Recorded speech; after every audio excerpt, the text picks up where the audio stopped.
Retrouvez le débat de Smart Impact avec Veolia.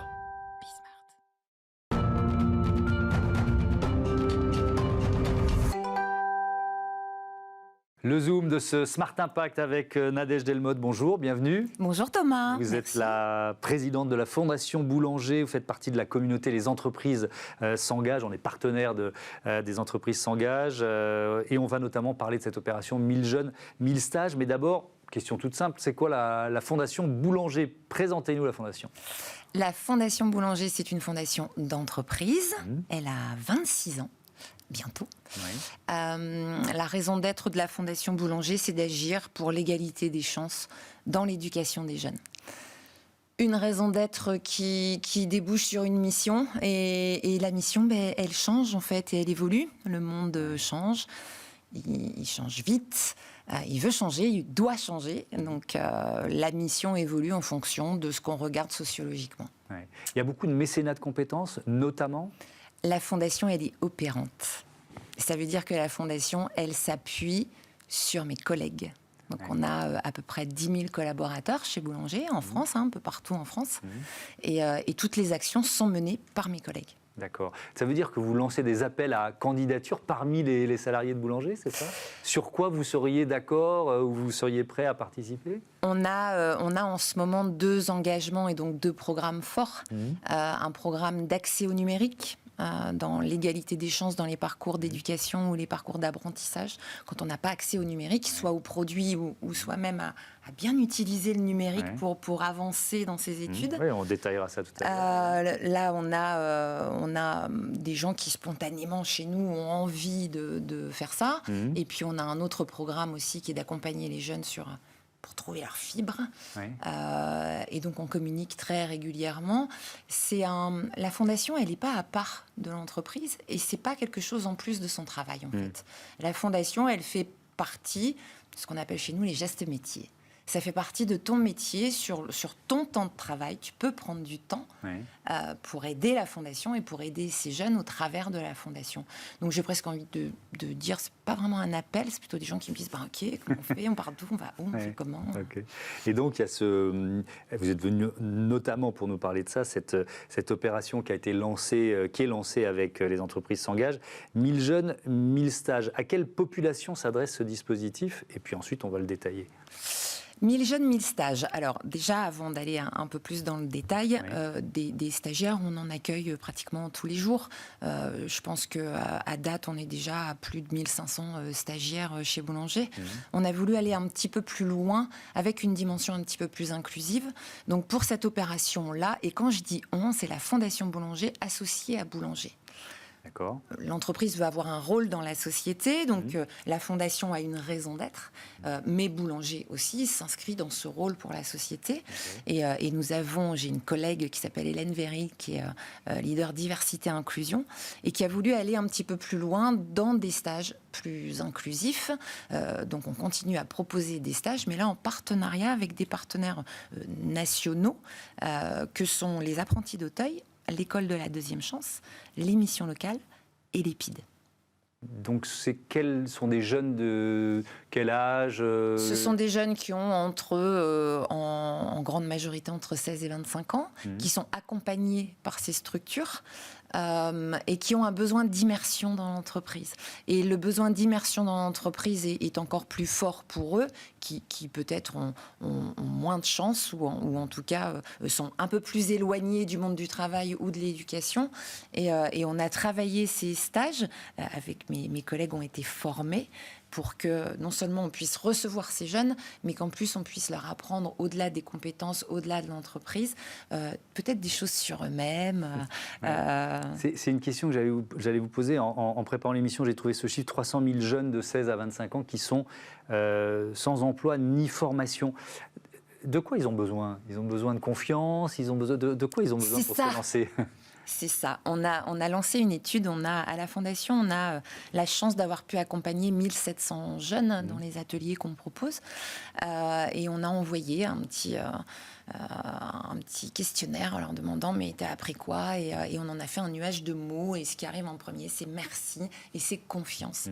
Et c'est vraiment quelque chose qu'on a découvert parce qu'évidemment on a des indicateurs, on recherche des indicateurs, et créer la confiance et les accueillir et leur faire confiance, les faire participer, leur montrer ce que c'est que l'entreprise, leur dire aussi qu'on a besoin d'eux, qu'on ne fait pas du social en fait. On a juste besoin de vous, venez, on va travailler ensemble. Oui, ils ont besoin de confiance et il ne faut pas grand-chose pour leur donner confiance en fait. Ce sont des stages qui durent combien de temps ? C'est vraiment presque du sur-mesure. C'est en fonction du parcours dans lequel sont inscrits ces jeunes. Par exemple, à l'école de la deuxième chance, c'est 15 jours en études et 15 jours en stage de façon régulière. Sur d'autres parcours, ça peut être un mois, ça peut être... Donc on utilise en fait un outil qui s'appelle Immersion Facilitée, qui nous a été présenté par les entreprises s'engagent. Et les jeunes s'inscrivent et surtout sont mis en relation avec des collègues à moi. Oui, alors c'est ce que vous disiez, ce que vous décriviez tout à l'heure. Et donc ça veut dire quoi ? C'est à chaque fois, c'est très concret. C'est-à-dire c'est un collègue, enfin un salarié, qui présente son métier et qui aide le jeune à appréhender ce qu'est ce métier. C'est ça ? On a à peu près 200 magasins. On a 200 directeurs de magasins qui ont été formés en tant que leaders inclusifs. Donc ça veut dire quoi partager inclusif ? Ça veut dire quoi recevoir inclusif ? Donc ils ont été formés pour ça. Donc sur cette plateforme, ils déposent des offres de stage. Moi, j'offre un stage dans tel domaine, pour tel métier, sur peut-être telle période ou dans un domaine d'activité. Et donc, le jeune est mis en relation avec la personne qui propose ça. Et on a ajouté quelque chose en plus dans ces stages. Il découvre l'entreprise, il découvre un métier, il découvre un univers, il découvre une activité. Mais on a mis des ateliers qu'on appelle Trouve ta fibre. Et donc trouver sa voie en quelque sorte. C'est ça. Et donc on leur propose des ateliers autour de la passion de mes collègues et des ateliers prendre la parole, rédiger ton CV, te préparer à un entretien d'embauche. Il y a ce petit truc en plus. Est-ce que ça débouche souvent sur un emploi chez Boulanger ? Alors ça, c'est quand même dingue, mais je ne vais pas parler qu'au nom de Boulanger. Dans le cadre des entreprises s'engagent, on en parle très très souvent. Je crois qu'il y a 57% des entreprises aujourd'hui qui disent avoir du mal à recruter. Nous, sur les métiers de la réparation, par exemple, on a du mal à recruter chez Boulanger. Et quand on reçoit des jeunes dans les ateliers réparation, parce qu'on leur propose des ateliers réparation, ils disent « mais c'est super, on veut faire ça, comment on fait ?» Donc il y a un fossé qu'on essaye de combler dans la connaissance de chacun. Des métiers qui ont une plus mauvaise image que d'autres, on ne sait pas pourquoi. Je pense qu'il y a de moins en moins de contact avec l'entreprise. Avant, on entrait dans l'entreprise, maintenant quand même beaucoup moins. Donc ces stages d'immersion, ils sont importants. Et il y a de fausses idées sur l'entreprise. Il y a la peur de franchir la porte parce que j'ai peut-être pas le bon diplôme, parce que j'ai peut-être pas le bon âge, parce que j'ai peur aussi.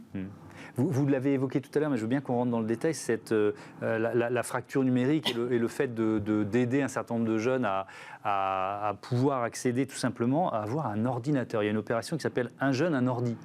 C'est combien de jeunes étudiants, par exemple, qui n'ont pas d'ordinateur en France aujourd'hui ? Parce que c'est des milliers, j'ai plus le chiffre en tête, j'ai lu 20 000, je crois, mais comment on étudie si on n'a pas d'ordi, quoi ?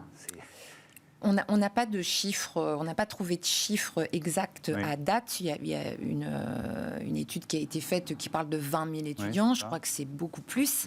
En plus, avec la précarité étudiante, ceux qui avaient un ordinateur encore l'an dernier, en ont peut-être plus cette année, parce que quand on n'a pas d'argent pour manger, on n'a pas d'argent pour faire réparer son ordinateur. Ça, c'est un vrai drame. C'est un vrai drame. On a demandé à nos clients ou à chaque citoyen, si vous avez un ordinateur portable dont vous ne vous servez plus, ramenez-le chez Boulanger, il sera reconditionné et offert à un étudiant. On a réussi à offrir 2500 ordinateurs depuis début 2022.